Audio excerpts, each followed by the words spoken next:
Hi, I'm Paul Brodie. We're back. We've been on holiday for a little while, so thank you for your patience.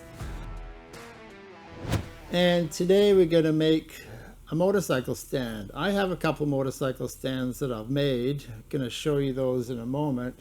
I've realized that with all the motorcycles I have, I need an extra stand. So I got a wheel vise back from a friend that was on a stand. I sold the stand to him, and I have a design for a stand. Now, I was looking on the sale catalog for Princess Auto. That's one of the local places where we can buy things, and they have a motorcycle stand, $479, made in China. But you know, if I put a handmade motorcycle on top of a Chinese made stand, that's wrong. So I need to make my own stand, and I want to make it a little different than what I have already. It's going to have large caster wheels, and it's going to be pretty skookum. There's going to be some weight to it, but that's fine because it's going to stay in the shop. It doesn't have to go in the van, go to a racetrack or anything like that. So I've kept a track of how much money I've spent so far, and I'm up to $461. And so I've actually saved money. We don't count my labor. My labor is free at this point, so I'm retired, having fun. So let's have a look at a stand that I made years ago. It's pretty basic. It's plywood. It's got a wheel vise on it, and that's the stand that the Aramaki sits on. So the Aramaki is going to get the new stand, and the Tiger Cub will get this old stand. So let's go take a look at that. We'll go over there. I made this stand a long time ago. I needed an extra stand. I had one that I just sold, and so I had some plywood. It's pretty basic. It's on casters. It's got small wheels. It's not hugely wide, but I've never had a bike ever tip over. It's got the wheel vise. This is made in the States, and I don't think the company is making them anymore. I tried to contact them. I see them on the online, and they're still offering a wheel vise, but I sent them an email. I got no response. So I guess if you want a wheel vise, very, very handy, you got to buy one out of China or something like that. So pretty basic stand, just long enough for a bike. And then if I want to put the bike up on it, I use my ramp. I've got a ramp to roll the bike up on, and then I tighten up the wheel vise. So this is the first stand I wanted to tell you about.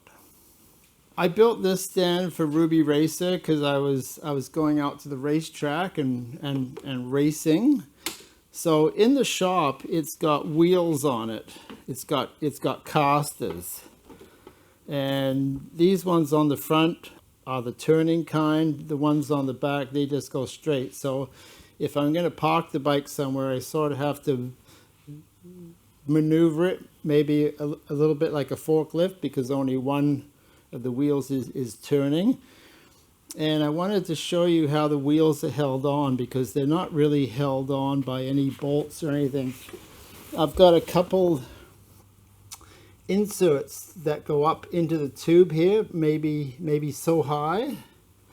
And if I raise it up, you can watch it start to separate. See how that?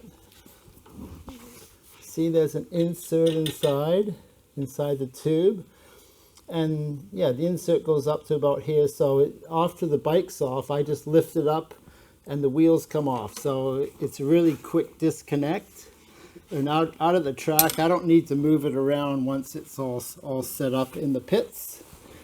And I don't have a wheel vise, but what I have is this holder. It's like a chalk, I think you'd call it. And I got my tie downs, so that's what holds the bike secure. Maybe it wobbles a little bit, but I never had a problem with it. So it only fits this size of tire. So it was made for this size of tire. So that's my second stand. So now I'll show you what we got to build stand number 3. I did a full-scale drawing. This is basically 1-to-1. So I used some old cardboard because it's not a hydraulic bender from 1999. That was a past drawing.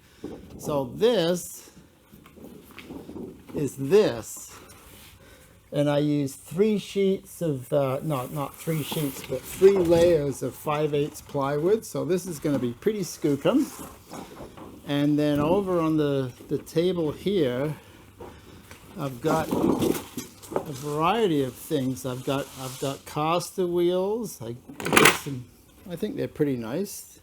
They've got locks. They're going to roll really well on my concrete floor. I got the steel. I got the aluminum. These are going to go on the ends like that. Got the hole saw to cut that out. I got fasteners of different kinds. I got the wheel vise right here. I had this wheel vise for years, so I got it back from a friend. So it's going to go on my #1 stand. We're going to drill some holes first. I'm gonna mark these out. There's going to be 6mm.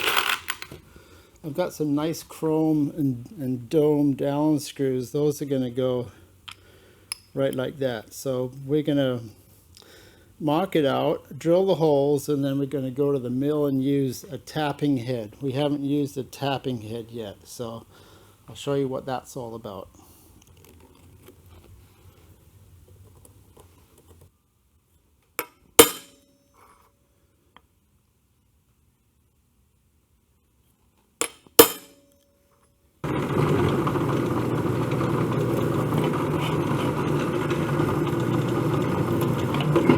So I got a 5mm drill here, and I'm going to set the stop. You can actually see where I'm setting the stop, because we don't want the hole to go all the way through. That just wouldn't look good.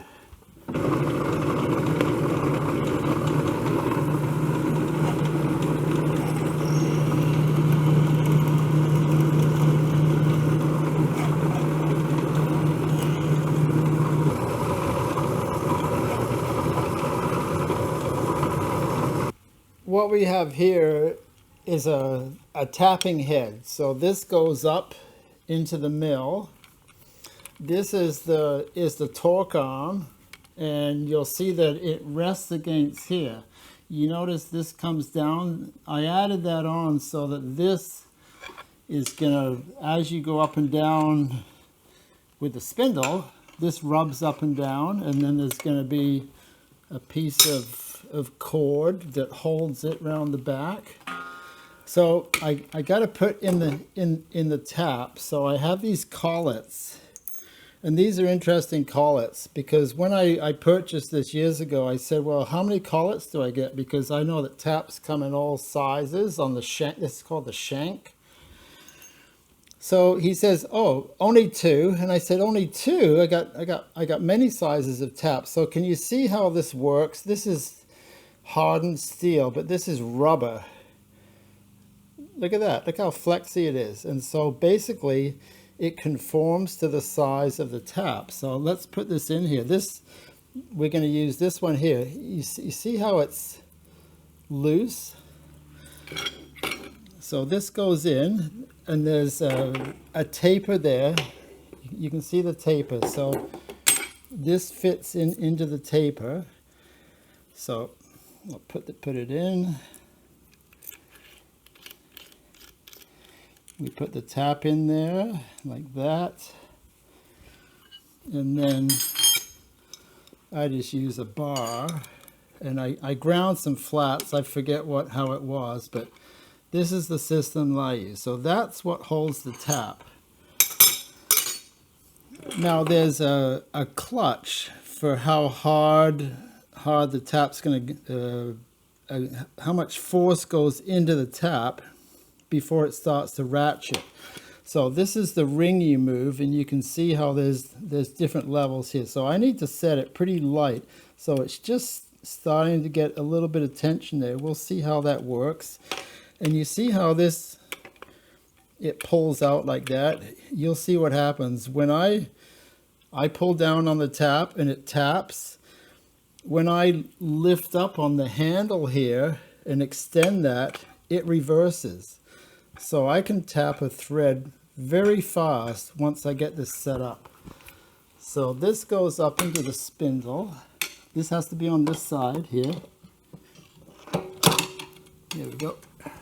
As I'm tapping, the torque stay is hitting against this bar here, but then when I reverse it, it wants to pull away. That's why I need this rope. So that's going to go over like that, and then I'll fasten it around the other side. So as I'm tapping down, it wants to spin. It can't spin because that's my stop. Now I'm going down into a blind hole, so what I really should have is the spiral flute tap. This is a spiral point tap. It forces all the chips down. A spiral flute tap, all the chips come out, but I don't have that. We'll see how this works. Can you see how it's got a little bit of a wobble to it? That's just how it is.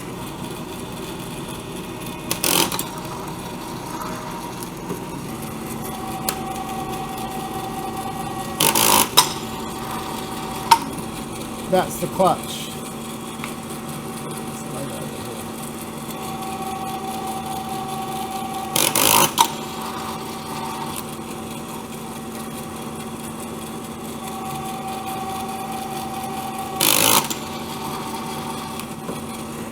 That's working quite nicely.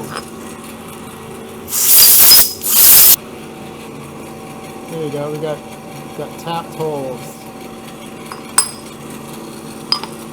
I've got the vise as wide as it'll go, but it's not gonna fit. So I need some way to hold this because it's round, obviously. I can take out the vise drawers, but that's a bunch of extra work. So what I did is I got a couple 6mm Allen screws, and what's gonna happen is those are gonna get held in the vise drawers, and that'll stop it from turning. This is going to rest on top of the vise drawers, so everything's going to be flat, and it should work just fine. Let's see how it works. So this is an 8mm tap, 8 by 1.25. Let's see what happens here.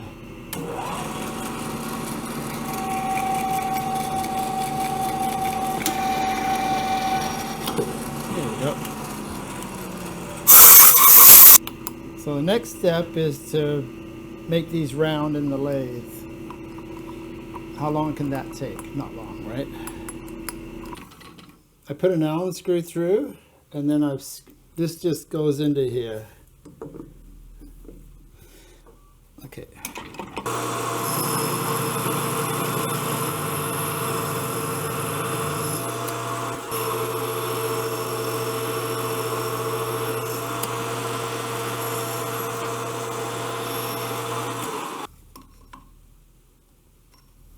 We're out by 3 thou. That's good. That's what's going to hold the caster, and then a part of the arm that comes out from each side gets mounted right on top. So there's going to be lots of aluminum, lots of heavy-duty looking stuff. Okay, here's my drawing. That's the wheel, obviously. This here is that aluminum plate. That's what the wheel is bolting onto, like that. And then this is the arm that goes across. So that's going to be, say, this piece here, for example. You can see how I've marked it. So it gets the hole saw. The hole saw is going to make it a 2 1/4 inch radius. I tried to buy some ERW, but they don't have any in 2 1/4. So this is seamless tubing. It's complete overkill, but really nice stuff.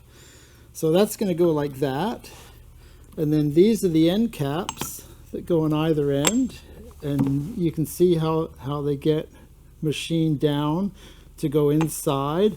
And then there's a 8mm Allen screw that goes right into here. So that's how it all gets held together. So there's obviously a wheel on each corner, 4 wheels.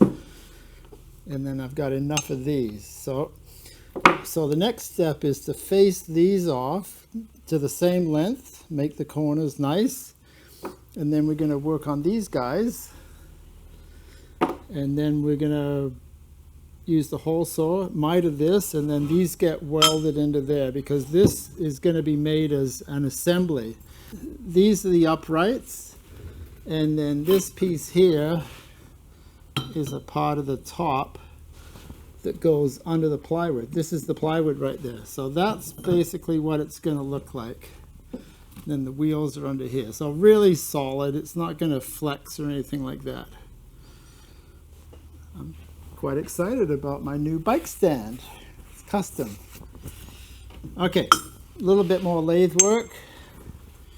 Let's go do that.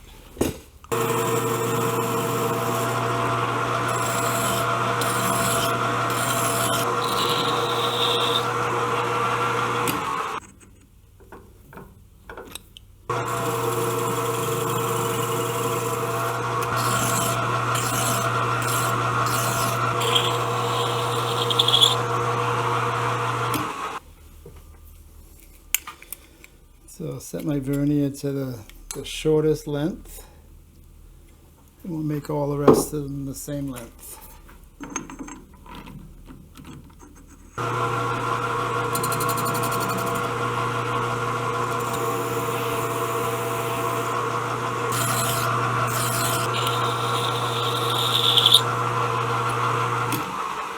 Okay, so what we're going to do next is to miter the 2x2, and we're going to weld these on, because when I weld these on it might make it a little bit oval, but then I'll know the size, and then we'll get back in the lathe machine the end caps once we know the size. I don't want it to be too sloppy.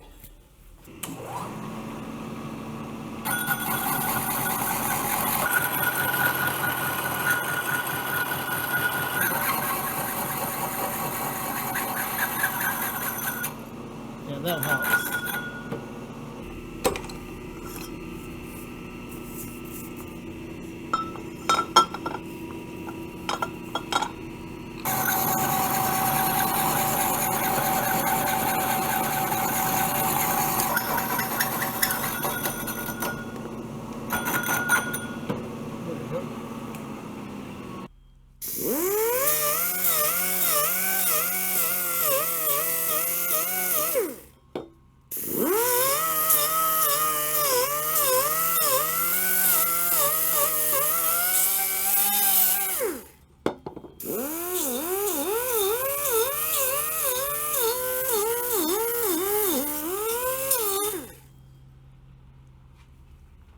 That Tom Ritchie belt sander sure works well. If you don't know who Tom Ritchie is, just Google. He's a legend.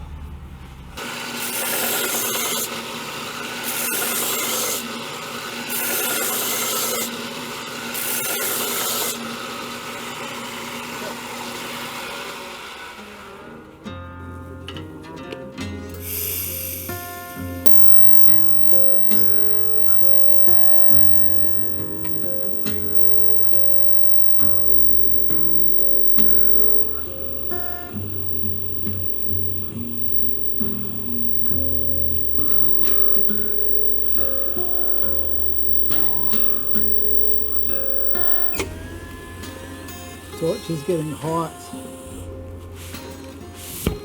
Feel the heat. Look at that weld, eh? Not bad for a old guy. Almost like I know what I'm doing.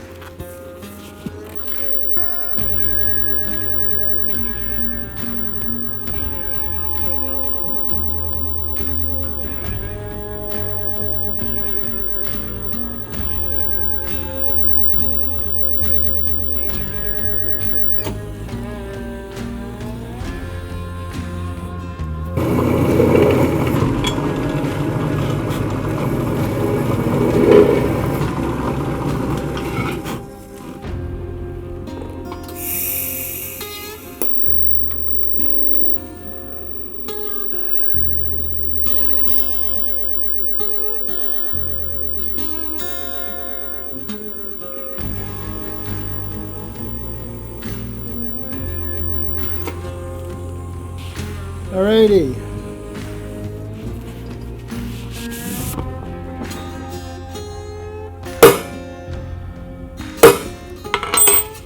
And I'm going to use these screws. These are the screws that are going to hold it into the plywood.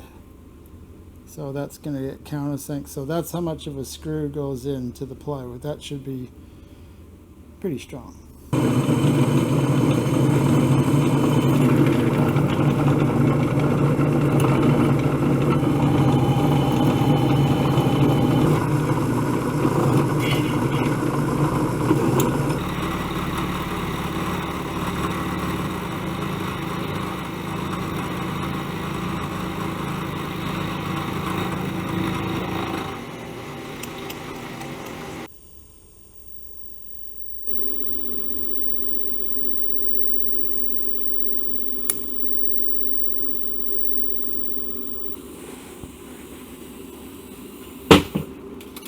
This is the test.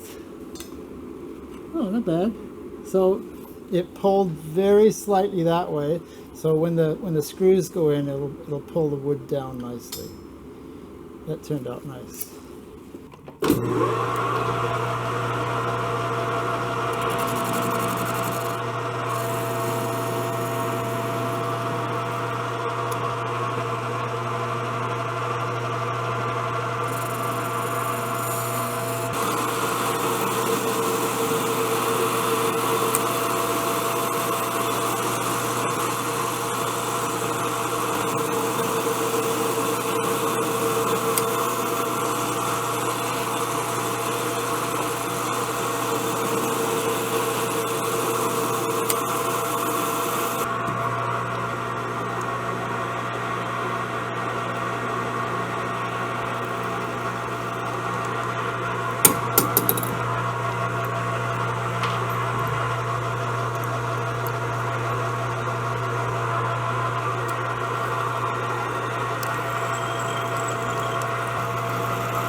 I have to flip it around anyway, but we'll see if it fits. The moment of truth. It's warm, so it's going to shrink a thou. Oh, look at that. That turned out nice. Look at that. It's a pretty good fit. So that'll be good. So when this gets polished, this gets spray painted black. It's going to look good. So I'll just finish this off now. We'll put a little radius on the corner, face the end.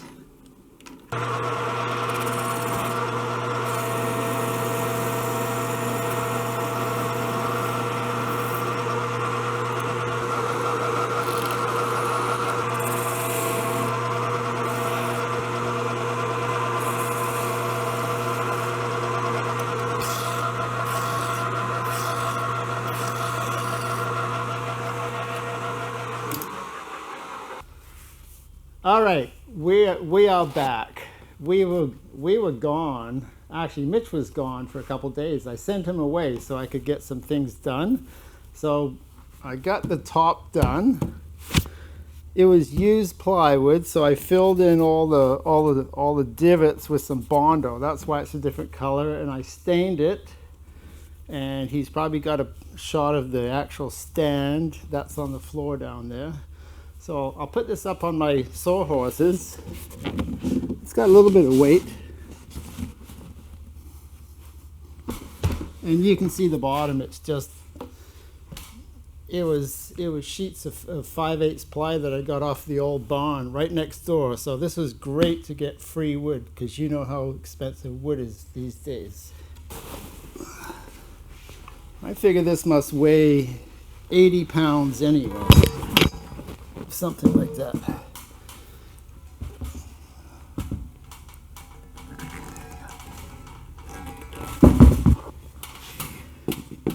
I got Robertson Screws. I did a little bit of reading yesterday. This is a Robertson screw with a square head, invented by a salesman back in 1908. A Canadian invention, I'd like to add.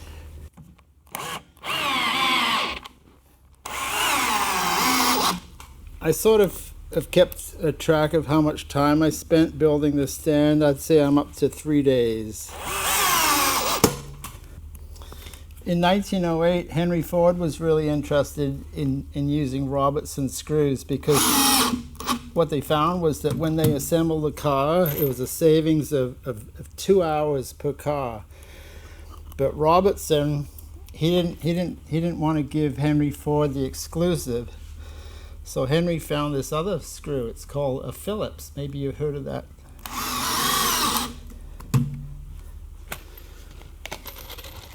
Throwing in some history here. I like Roberts more than Phillips. I think Roberts is a better screw.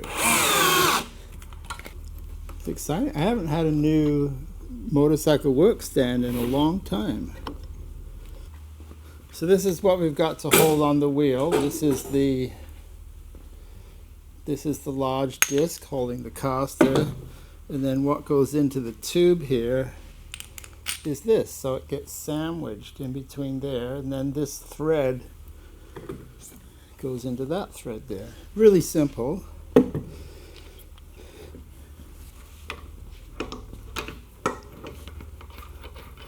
I'm hoping it looks good.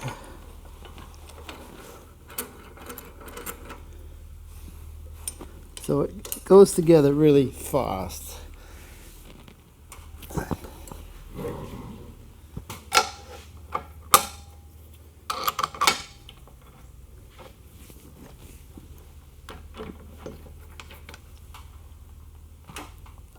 Okay.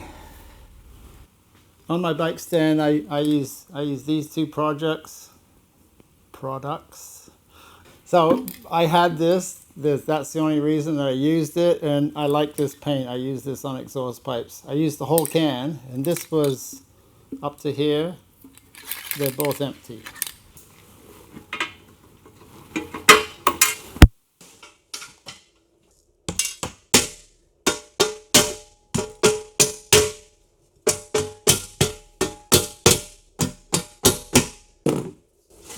And then on the bottom I got a larger washer, and then I'm going to use a smaller washer over there, and then I got my stainless steel nylock. So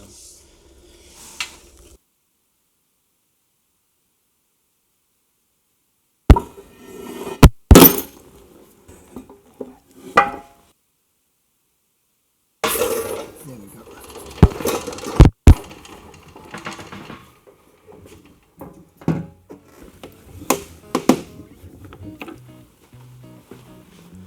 It's on. I like how I can just move it around just easy. Those big caster wheels, they're great. So I like that much. So that's our segment on building a bespoke motorcycle work stand. We hope you enjoyed it. And Mitch and I like coffee. If you buy us a coffee, it'd be much appreciated. Thank you. Take care. We'll see you next week.